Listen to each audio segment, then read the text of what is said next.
Carapace is the Caliban green, the Dark Angels green with a heavy wash of black over it.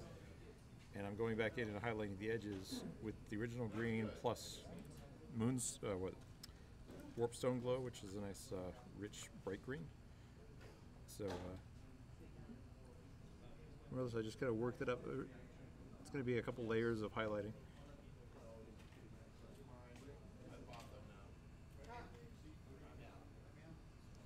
So the highlighting is going to be pretty loose at this stage because it's going to be built up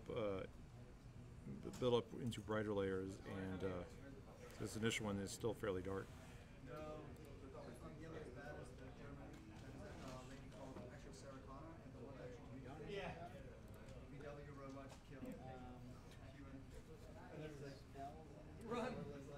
Yeah, we started out with no sound though, but we got sound working, so it's good.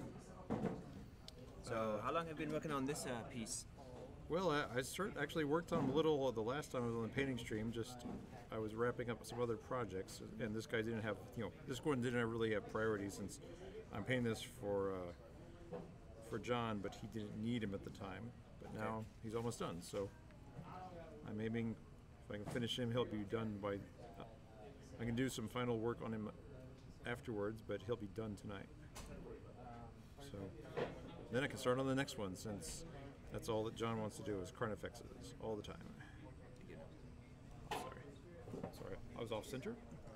So I'm not sure.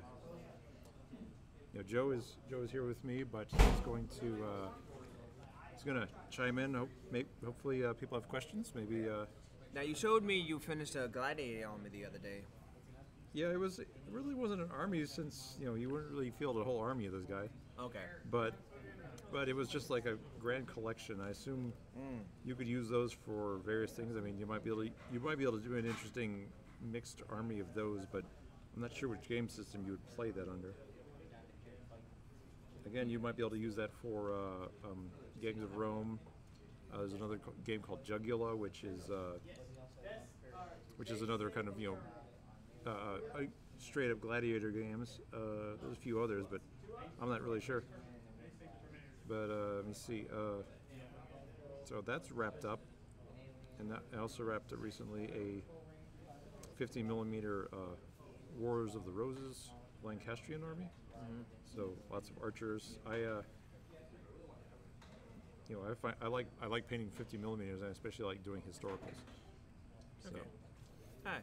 Yeah. Now, we were talking about me getting into painting with using my own Warhammer 40k Space Marine army. Right. And you talked about there's a resource online to choose, like mix and match the colors.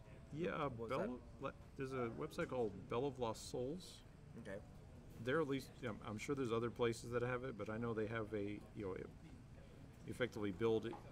It's a template system that breaks down the Marine into effectively every part of his armor and his gear, and you can either make up your own colors. There's those sliders to make colors, or you can try to match existing GW colors. Yeah.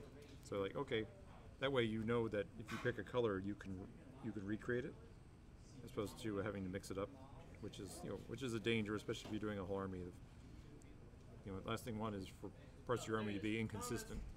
Okay. Okay, so I'm just kind of doing the basic. It's starting to show up. You can start seeing them, but this pass will be with more of the pure Warpstone green. Now, when it comes to the Space Marines, I was told that they purposely try to use bright colors in those schemes.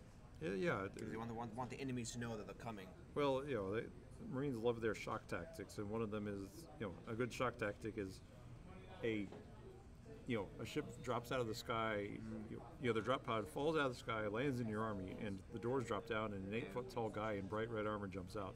Certainly can be intimidating. Oh yeah. So they don't, so Marines don't go for stealth too much, and if they do that with their scouts. Yeah. That makes sense. Scouts. I mean, Scouts like one of the few units that are stealthy with the Imperium. Well, there's whole chapters that kind of do the stealthy, like Raven Guard, and their derivatives, but mostly, yeah, they're Marines just aren't an army of subtlety. If they need subtlety, well, you don't ask for Marines for subtle tasks usually. So kind of just drying along here, but so that's why. And some of the the most famous chapters are bright and colorful because that that looks cool on the table. The trouble with realistic camouflage on a miniature is they look a little dull on the table. Okay. Because a lot of the details you don't see them because they don't stand out. So is that an issue for Imperial Guard players? Well, that's the thing. Imperial Guard players often go for even if they go for camouflage, they don't want their guys to stand out because it doesn't help. There's like 80 of them in your army, so they don't necessarily have to stand out. But the Marines have a kind of different psychology. Okay. Plus, there's only so much again, an 8 foot tall power armor dude can actually hide, so might as well be out there. That's true. I mean, they are Marines, supposed to be in the front lines. Well, in the kind of grand scheme of things, Marines are the strike force. They don't sneak up on you. They don't traditionally hold ground. They go to places, break things up, and then leave because their job is done. Sounds like it's an army that General Patton would enjoy. Well, not enjoy, but would look forward to leading. I suppose, but Marines also care about their own casualties. Yeah. So they're not necessarily going to, they're more than happy to feed themselves into the wood chipper, but their commanders aren't. So rather they really can't afford to do it. It makes sense, and that's Patton was fine with that kind of fighting because he knew he had lots of men. Yeah, it sounds like that's what the Imperium. That's what the Guard do. Yeah. The Guard is the army that will just keep feeding troops into the meat grinder. The common refrain is bury them in your dead. Oh, geez. Yeah, it's not fun being in Pro Guardsman. Okay, so let's see. Do some final highlighting. Probably want to. Now, what other models are you gonna be painting today, just in case?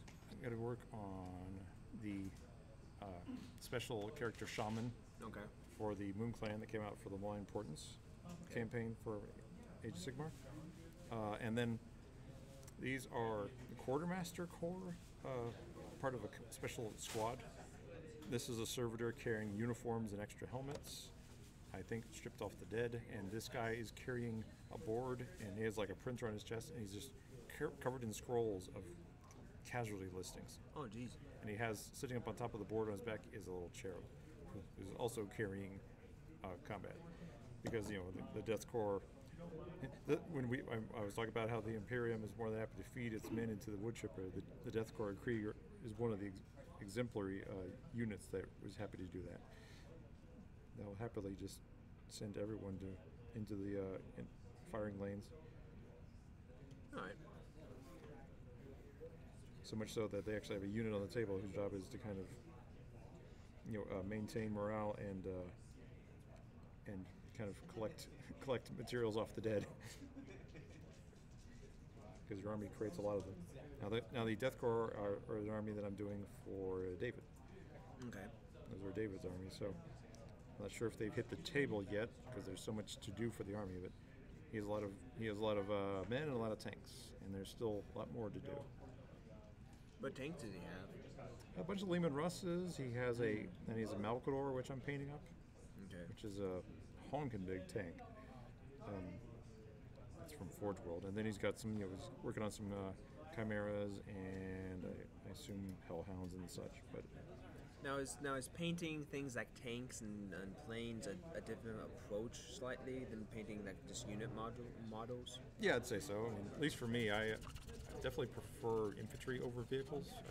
I find vehicles just kind of tedious because they're big and a lot of detail. But it's the side of a tank. There's nothing really there. The rivets, you still have to paint all the rivets. You still have to paint everything. but there's just not much, not very exciting. And there's some people who really love their tanks, but Okay. I mean they look good when they're finished, but while you're doing them, they're a little dull. Okay.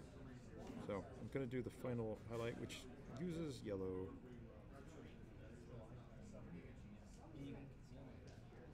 There we go. Nice bright green. I save that for key points. Now that's supposed to be weathering, right? No, this is just highlighting. Highlighting. I just want the carapace just at the very edges of the carapace, so they stand out.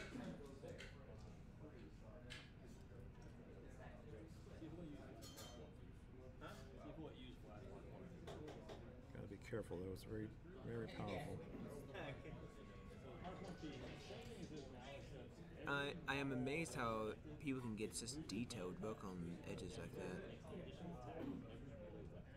It's just practice. Okay. Practice, and this brush is really stiff because it's kind of worn down over the years, so it's effectively become a good edging brush because I can use it like a knife. Okay. Just precision. I can I more or less paint sideways. Okay. Oh, okay. I'm painting with the edge of the blade, not the edge of the brush, not the tip. Okay. That's horizontal. This paint goes on horizontally. Right. Okay. Nice. Okay, so once the green is done in this guy, I'm going to go back in, and you can see on here, like kind of ribbing on the on the plates. I'm going to pick those out, and then I can do the spots. Any questions so far? Do you know? Oh yeah. If you guys have any questions, please let us know. Well, I'm not. We have an audience. Oh yeah. So. Hey Ross. Ross is a loyal painting streamer. Nice.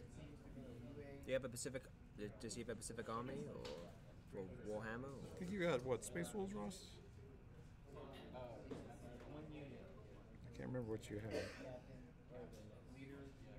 Okay, so can I go back in? See, now you can see those edges much more defined.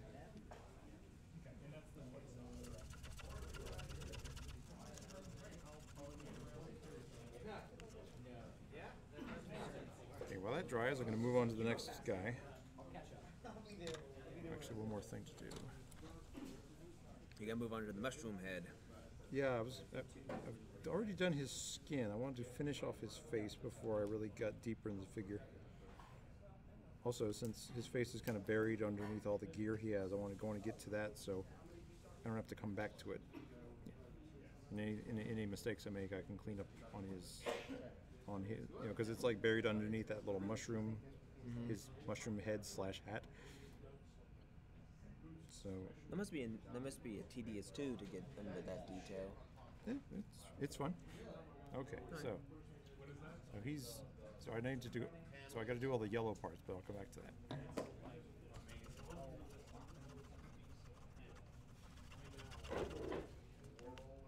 Right, that's what I thought, Russ. I thought you had Space Wolves. And then small Imperium. Well, it's easy to, Custodes and Inquisition. It's kind of easy to get those because it's just a small contingent, just a couple squads or a character or something. Okay, next up. So his skin is all done. So we've done the skin on his feet, his hand, and his face. Now I'm going to go in and do his eyes and his teeth. So. What are you using? Just a Craft. Okay. Yeah, I use that to blacken detail because it's cheap, because I use a lot of it, but it's also dull.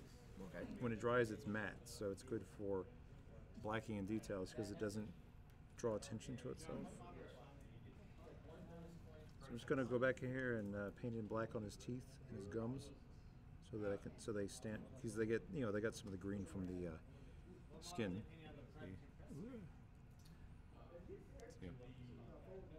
Same thing on the other side.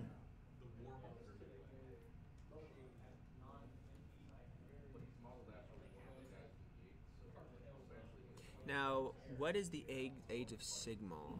I mean, is it new campaigns, new story? Age of Sigmar is the fantasy version. It's their other half of the 40K fandom. What it is after, they ended Warhammer Fantasy. Okay. That was the old setting.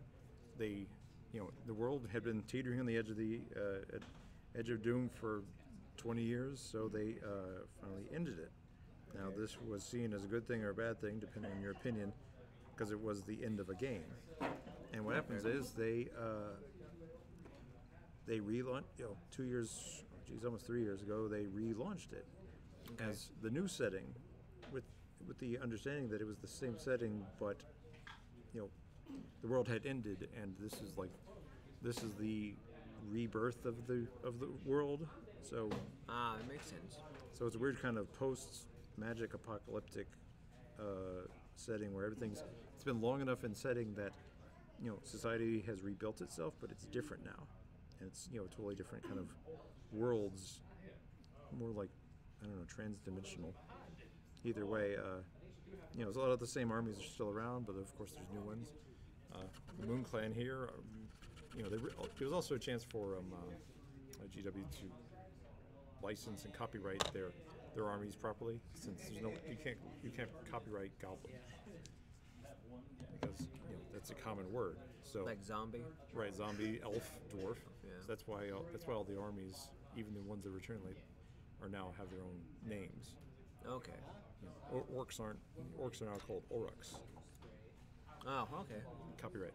And the ogres are ogrins, and the elves are elves with an A, and the dwarves are the dwarden, all sorts of things. So either way, now the existing armies from the previous game still exist, but they put more love into the newer stuff, like the Iron Jaws for the Aurochs. You just got the new army of the Daughters of Cain just came out, which are kind of an extrapolation of the Dark Elves, but in a very themed direction. So, okay. Ross says he has most of the. He has the Death Alliance army. So yeah.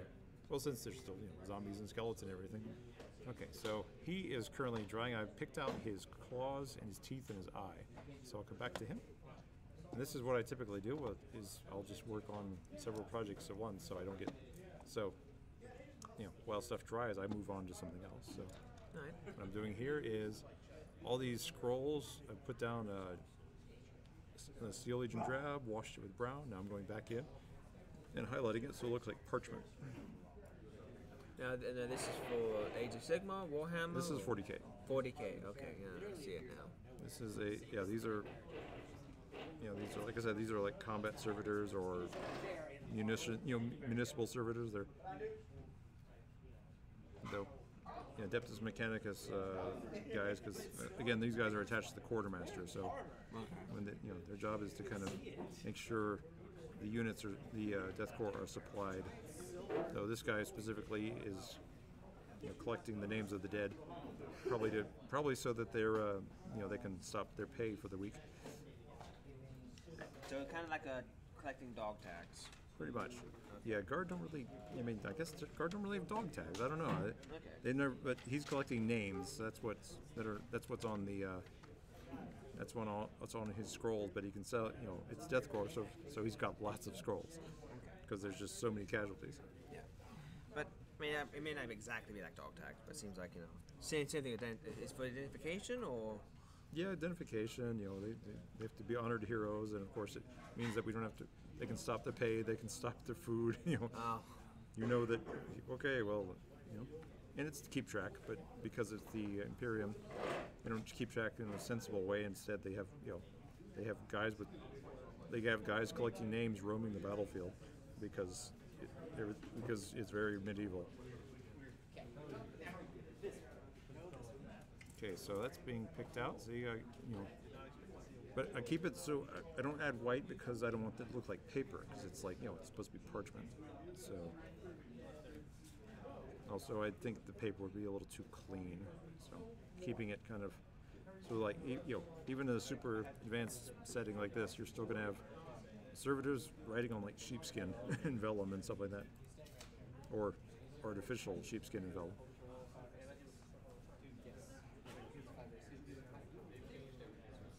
So that's highlighting it back up with the Steel Legion Drab and the Rakros Flesh, which is a nice, really good off-white.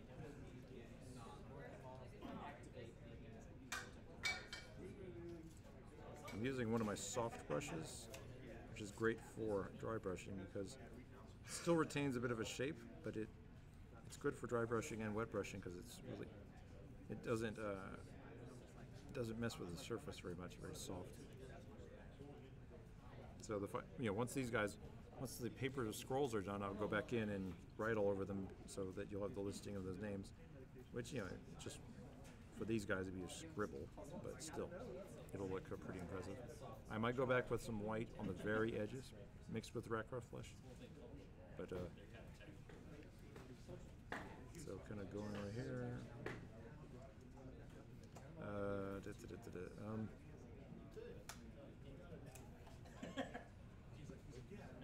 Sometimes this guy was actually kind of annoying to paint because once I get the base coat on, I had to figure out what is a fold of his cloak he's wearing, what is a fold of paper.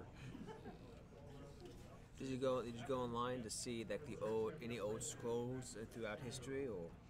Well, again, you won't be able to read these scrolls; they're too small. But I've painted enough armies. I got what scrolls look like, and I might have. They're going to have rather minor illumination. They're not going to have much decoration because it's just like a casualty list. So it'll just be like rows of text. Okay. Since that's part of the thing is how horrifying this is that there's just so many dead guys. But that's the way the Death Corps are. They don't care. Yeah. So not only that, but the 40K. How many humans? It's like I think me and my brother, we actually looked online to see how many, and there were it was only an estimate they could give us. They couldn't give us an exact number. They lost count. Well, the Imperium, going off the stories, the settings always said there's like a million Imperial worlds. Not all of those are fully populated. Some are just like research stations or sparsely populated. But then there's other ones that have billions, if not tens of billions, on them. And there's a couple, like the good old famous Necromunda, which is the giant hive planet.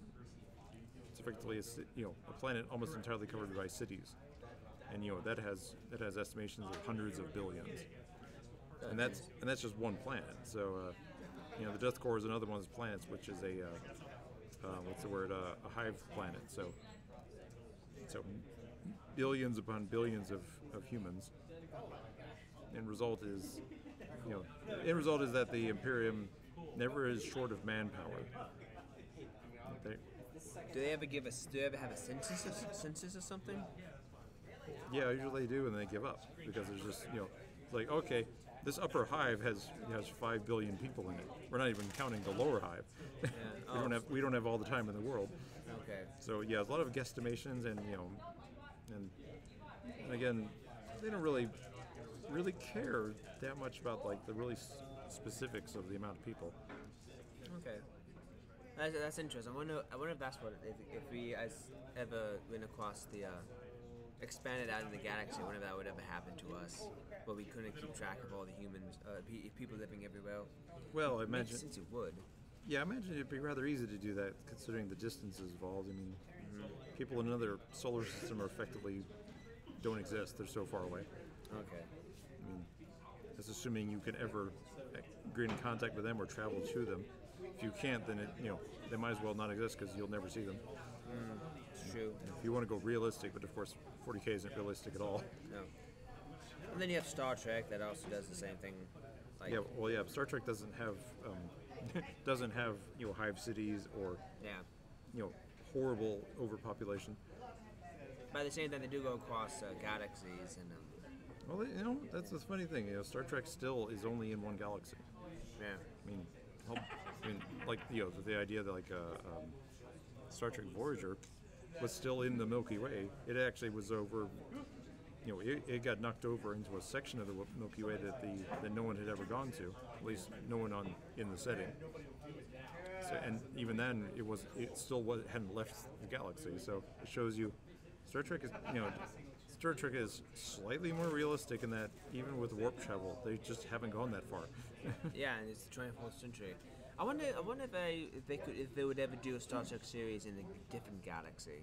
Like a ship would be in a group of ships would be in a different galaxy. Well, the trouble is, you do that, then you don't have Federation, you don't have the aliens we know. True. So that has the danger of you effectively have to start over in the setting. That's Okay, true. so It's kind of like Voyager almost. well, yeah, well, Voyager is the one where they were bumped all the way across the galaxy, but they're still in the same galaxy. There you go. There is all that scroll work. Ah, Now I got, like I said, once it dries, right, thank you, Ross, the alpha, beta, quadrants, all that kind of stuff. But- Wormhole, yeah. Deep Space Nine. right, and even then, that's still the same galaxy because I mean, that's one thing you got to think about is how mind-bogglingly huge a galaxy is. Yeah. So whatever. So I'm gonna go back in and so just kind of white with them, and then I'm just gonna pick out the very edges of them so they stand out. Is there any new races that Game Workshop is thinking of bringing out? Warhammer 40k. 40k.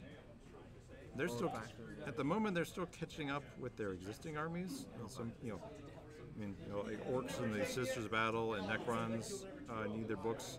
I think Necrons are getting theirs next. I mean, they haven't added a new full army race since the Tau. Now there's been the Dark Eldar had a few minor aliens mixed in their army, but they were attached to the command squads.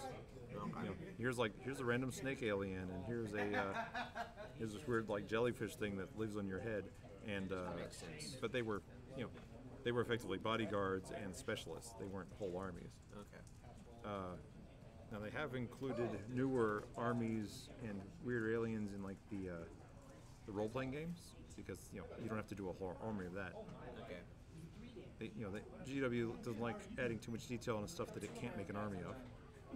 So That makes sense. Because didn't the I remember hearing my brother told me that the Tyranids came from a different galaxy and they were escaping enemy there.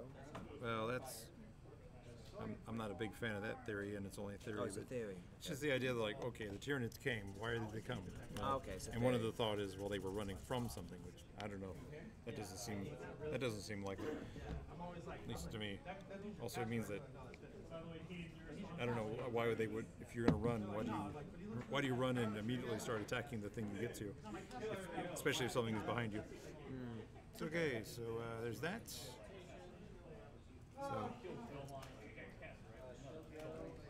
Like I said, all this paper, all this parchment's going to have text on it. Now this guy, you see that mass in his arm, that's a bunch of uniforms and helmets. So he's collecting the uniforms and helmets from the dead, and I just got it in my hand. Does the Imperial Guardsmen have a apothecary? Do they have medics? Not on the front line.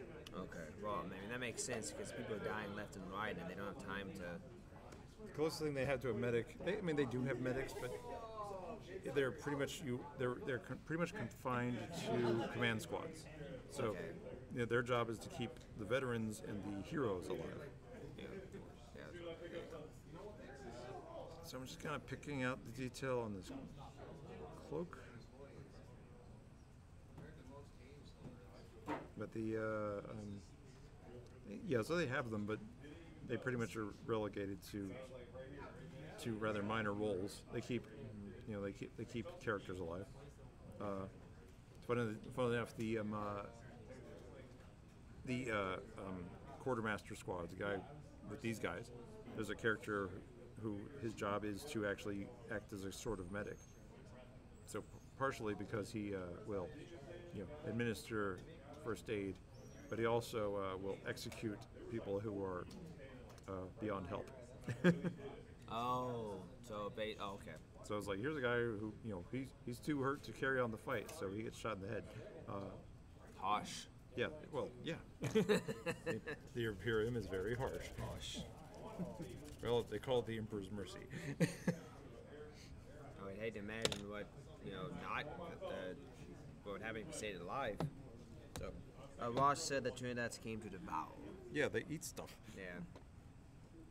And the theory is that they were actually, one of those fan theories is that they're actually beeline straight for Earth, because they're traveling through the warp, and in the center of the Imperium is Terra, where the Emperor's light shines as a kind of lighthouse, but it also means it's a giant. Think of it as the light that moths start gathering around. They see this bright light, and they're like, "Well, let's go to that because that'll be something interesting." So, The Emperor has a lot of influence across the galaxy, and a lot of enemies. Yeah, well, I mean, the Imperium's at the moment it's the largest, defined government. The Eldar are scattered, and the Eldar are scattered. The Orcs don't have a central government. The Necrons don't have a central government. So yeah, the Imperium is what you could think of as actually they're kind of cover the most of the setting, and they have the most worlds. So everyone wants to attack them for various reasons. That makes sense. And of course, it doesn't help that they don't help their case by attacking everyone else. So it's not like other armies have much of a choice. They got to defend themselves. True. Now the Emperor, according to the history that I've read, the Emperor at one point brought about peace and prosperity across the Imperium. Well, mind you, his idea of peace and prosperity was prosperity for humans. Oh, okay. So he was always, his armies were rescuing, humans, planets that had been under alien control, bringing them under his heel, and destroying the aliens. And he was definitely a believer in manifest destiny. This galaxy is for humans. So it would have been peace and prosperity if you were a human. If you're not. Okay, so that was always his mentality. Oh yeah. Okay. No, he wasn't like. The Imperium has gotten more brutal with under other people's control, because everyone kind of interpreted. Everyone's been trying to interpret what his plan was, because he can't talk anymore. So the Imperium has kind of had a slide back with since he's went under, and part of the hubbub when Rubu Gilman came back from stasis. That was his who had actually he himself had been almost the default leader of the Imperium at the time, because he was the last. He was a very influential Primarch, the leader of the Space Marines, and none of the others really had the the organization's charisma, whatever, to be the leader, and so when he came back, he was quite unhappy with what he saw, because he thought that the Imperium, as it stood, is nothing like what the Emperor wanted. Well, the Emperor, in the setting, the Emperor didn't want to be worshipped. Instead, in current 40K, there's an entire church built around him. Yeah, that was my next question. It's like he didn't want, a religion around him, or any other religion for that matter. Right. I mean, you got. That's what the word bearers, Chaos Marines, fell, because they started worshiping him as a god, and he said, "I don't want that. You're wasting your time." So they actually went to Chaos, because they're like, well, if you don't want us worshiping you, we'll find something worthy of our worship. Oh, is that where the first Space Marine chapter came from? No. Space Marine chapters are just military units. I mean, Chaos Space Marine chapters, that's what I meant. It kind of was part of the start of the whole shebang. Okay. My lore for the my understanding of some of the lore might be out of date, since there's so many books. Yeah. It's a really deep universe. Well, yeah, it's had 30 years of writing, and now has it all over 30 years? Has it been in the same decade or the same year? Has it? Well, I mean, one advantage you have of this kind of setting is that you can kind of set a lot of your events at a at some random point in time within 1,000-year span, and you won't really contradict much. Okay. Plus, you can have your random Space Marine chapter who's 400 light years away from another, and it has its own story, and in the grand scheme of things, it doesn't matter. Read the Heresy novels? Yeah, I have read them. I've read them. I just haven't read. I've read the first 3, and I just haven't got around to the rest of it. So, There you go. so yeah, I have read them, which is why I know at least And of course, I've known the setting since the beginning. It's just. Actually, we have a Warhammer game over there. I think a 2-player game that is actually the last battle or the chapter, the Heresy chapter over there. Oh, the Betrayal at Kelth? Yeah, I think so. Or, and it may have been that battle or something. Well, that's not. That was just a battle. Yeah. Mind you, it was an important one, but it was just a battle. Okay, got his teeth done. He said he was referring others to. Oh yeah. To Ross. Thank you, Ross, very much. So, working on the teeth and his claws. You can see those. Let me see. Now I gotta do his eye.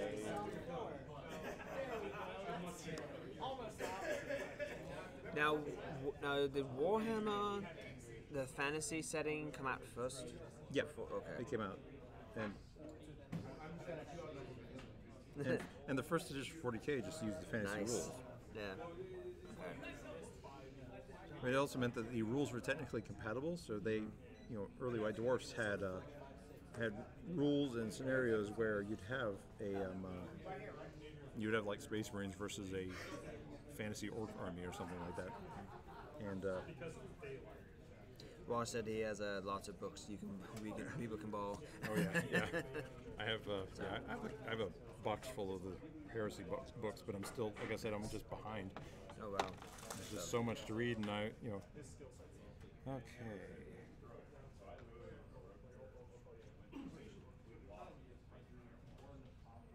Let's see. So there's his teeth done. Oh, nice. I got to do his nose.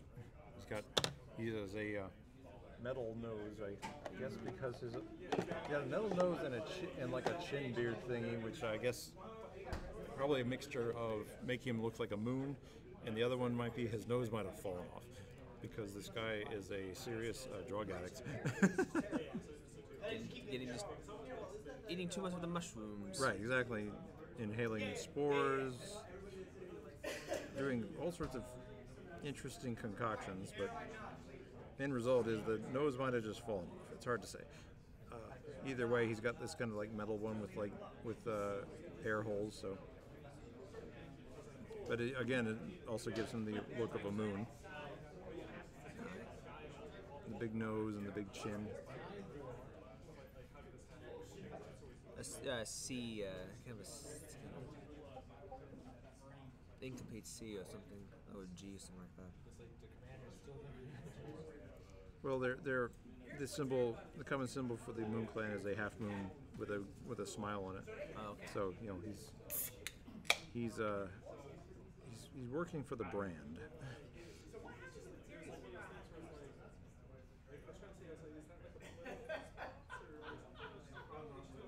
So that's just some what is this? This is pig iron.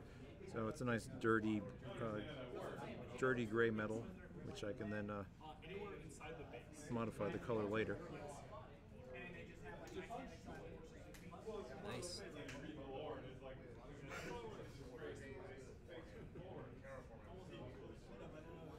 But he's like the last thing I really need to do for my Moonclan.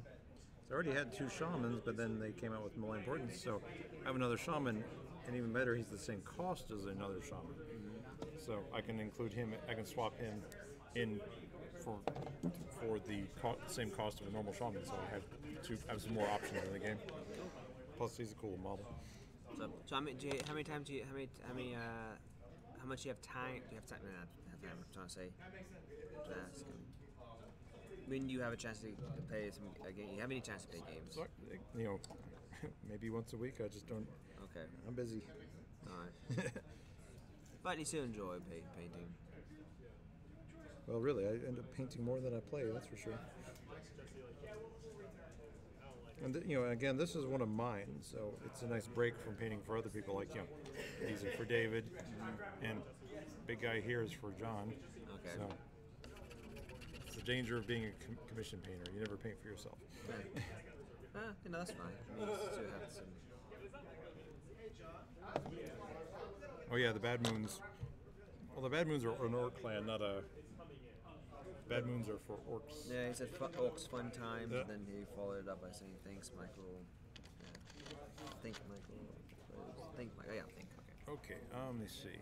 So, while that's drying, I'll come back.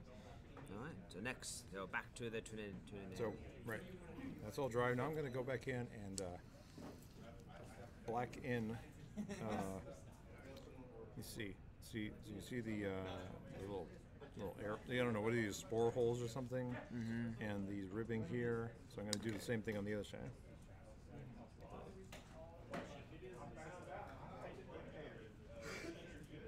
I'm doing that black because that way there's that little extra bit of contrast between the dark green and and especially the highlight green and the yellow. Otherwise the yellow could very easily blend right into the green. So it's a nice visual break.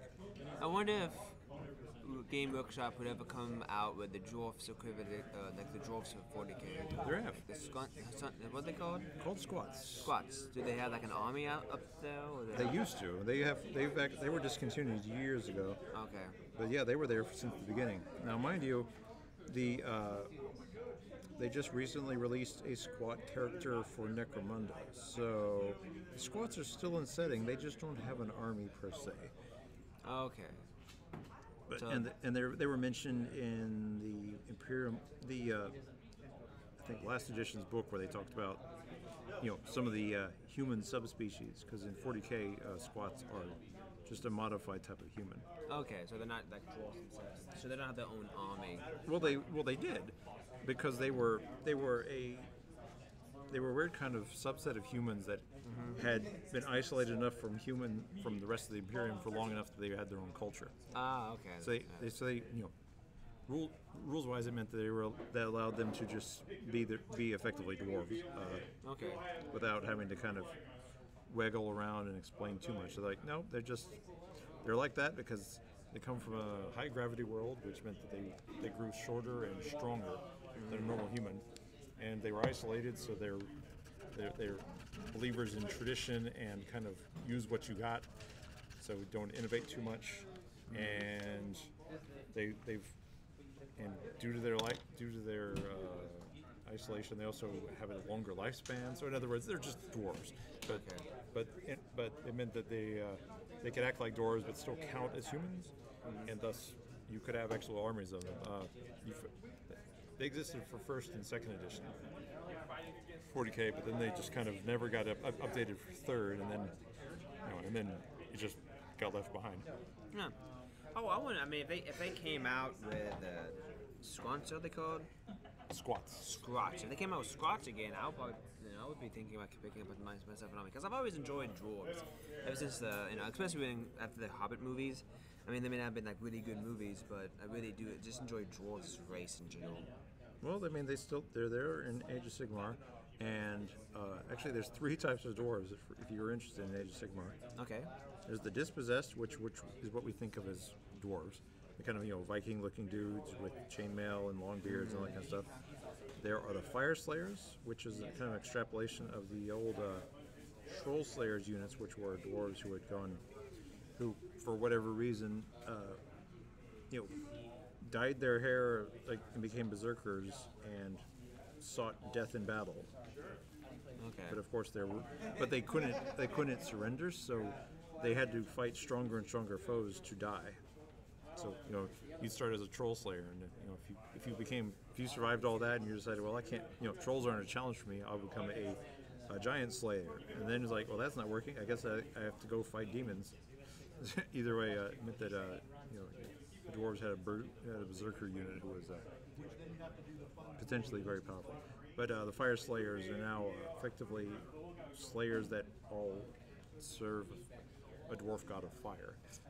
Okay. And then the third type of dwarves are the overlords, the Karajan overlords, I think they're called. And they're the kind of ones that have a very steampunk aesthetic. They're the guys with all the airships. Okay. You've seen those. So it sounds like those guys are going to be the Necromon. What was that one? Huh? Necromon? Necrons? No, another Necron. The new sub-faction, the new game for 40K, the Necron. No. Those are the guys for Age of Sigmar. The Age of Sigmar. That's right. I'm getting my confused. There's, like I said, there's no army at the moment for any kind of dwarf or squats in 40K.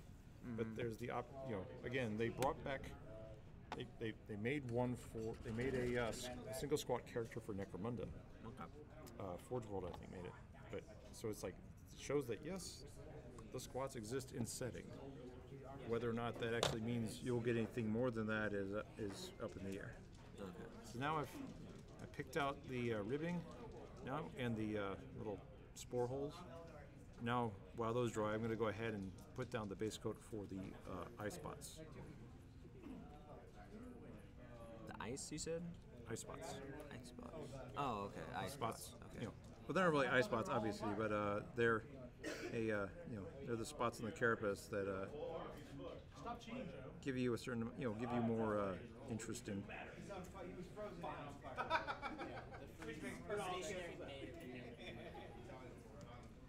And the first pass is actually a Doombull brown, so it's a reddish brown.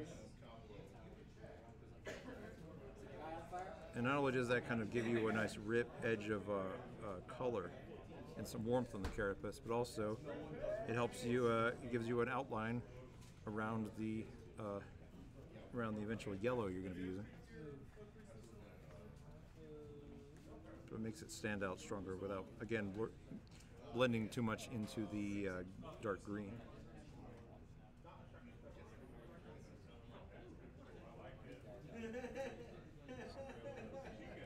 So the one thing to think about when, for anybody when you're painting is when you figure colors, figure out whether or not a color you're using will blend into the background.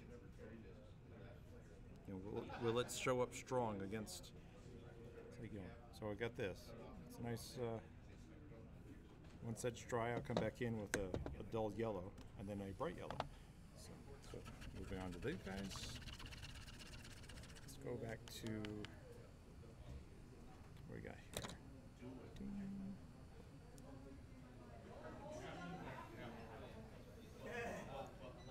Went ahead and did his skin too, because I figured he's a priest and he's a servitor. He's got really pale skin. His skin's almost the color of the parchment.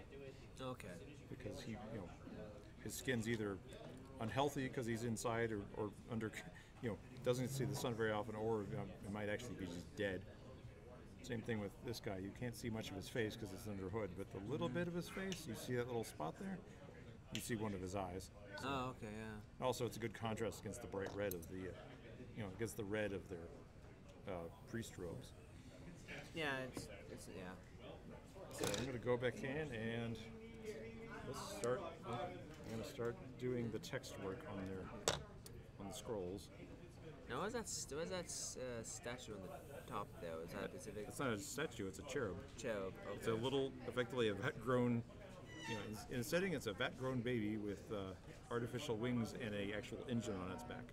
Oh, wow. It's it's used as a messenger, a companion, a guide. There's all sorts of reasons you'd have one of those. His job is probably just to collect the scrolls and carry them to headquarters or something like that. Okay. A pigeon, not pigeon, but dove, but messenger dove, kind of. Yeah, but messenger pigeon. It's hard to say.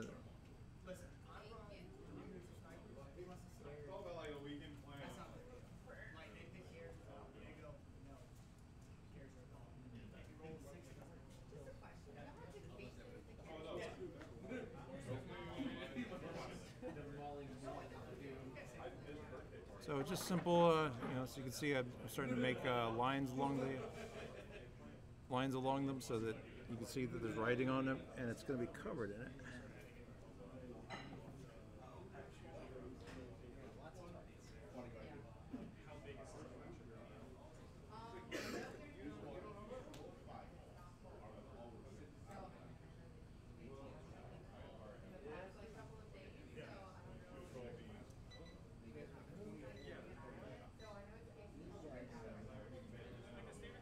You like the leathering. It's nice. Well, yeah, my approach to painting tends to be naturalistic, which can sometimes be a little too dull, but you know.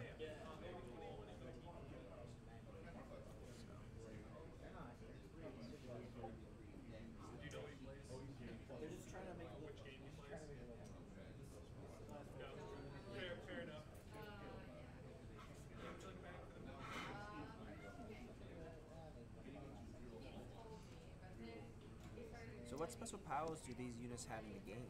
This is a kind of it's a small unit that's I think it adds morale to nearby units, and it again I think it might actually give units a medic buff for nearby units because I'm not sure exactly what rules because normal Imperial Guard armies don't have this. This is a unit that only the Death Corps have. Oh, okay.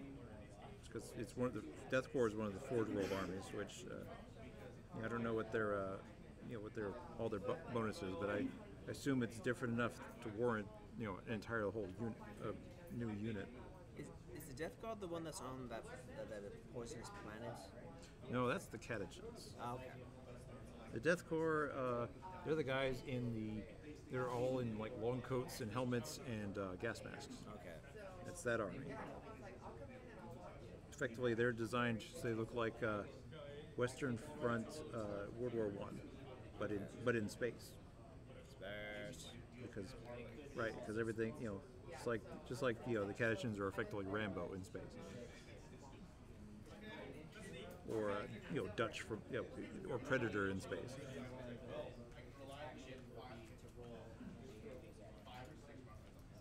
Now, when it comes to Star Wars Legion, have you painted a model yet for it? No, I haven't gotten a chance yet. I mean, it just came out, but if we had the chance to play it, it seems pretty fun to play. But who knows? Someone might get me on that. I don't know. I've thought about it myself. Might be fun to do like some of the maybe Tatooine stormtroopers.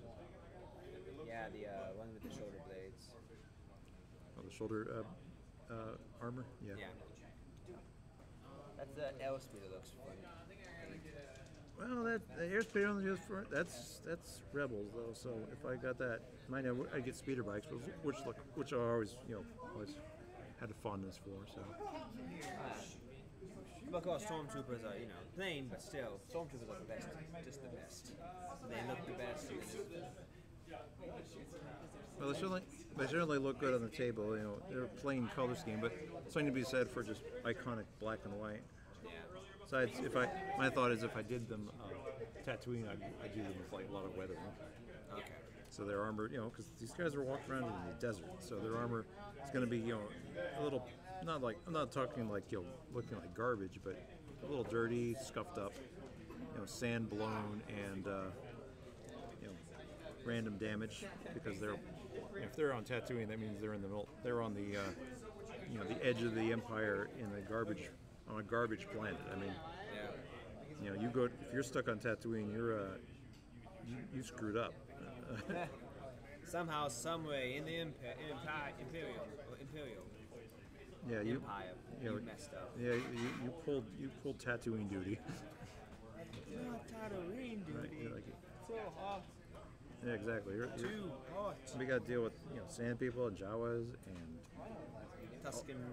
The sand people. Yeah, but yeah, what is it?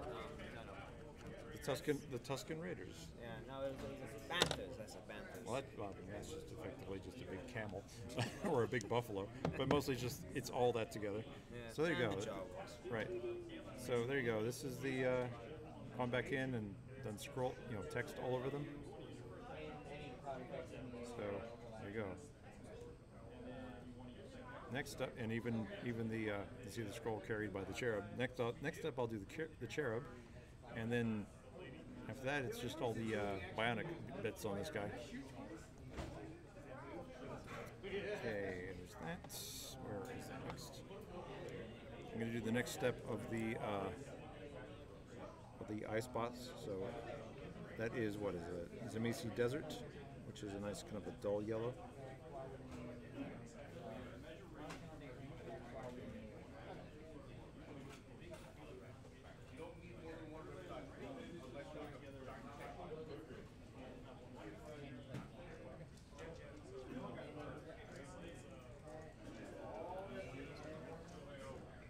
I'm definitely curious, what they're going to do, what they're going to expand for the for Legion. I mean, you got a limited selection because the game just came out. But, yeah, I know that when it comes to the game battlegrounds, they had the Naboo, they had the Gundams, but I wonder if they're gonna have any Mandalorians, like a full-on army of them. I wonder if that's a way to, if they want to incorporate that into the war now.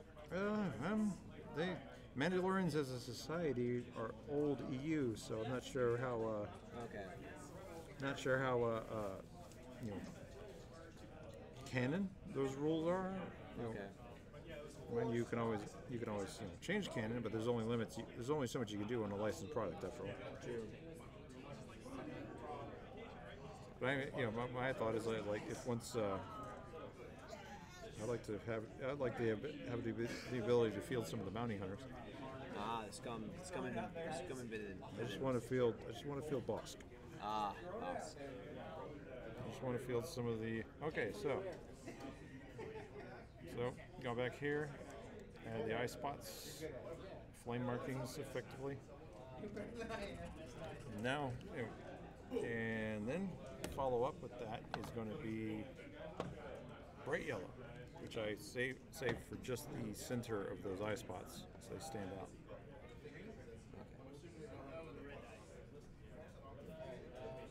So just the.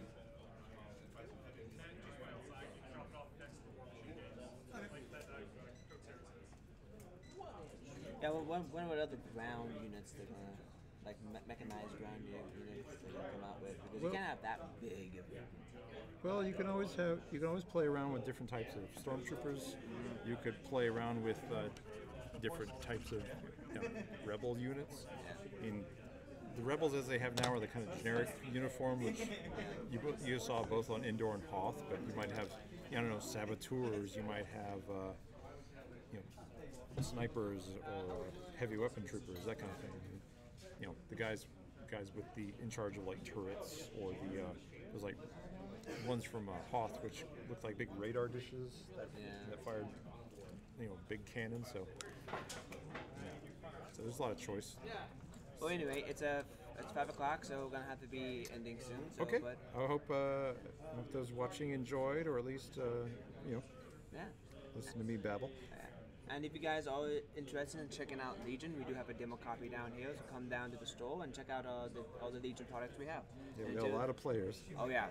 So we have plenty for everybody. So thank you for joining us, and you guys have a good day. Bye-bye. All right. Thanks, Joe.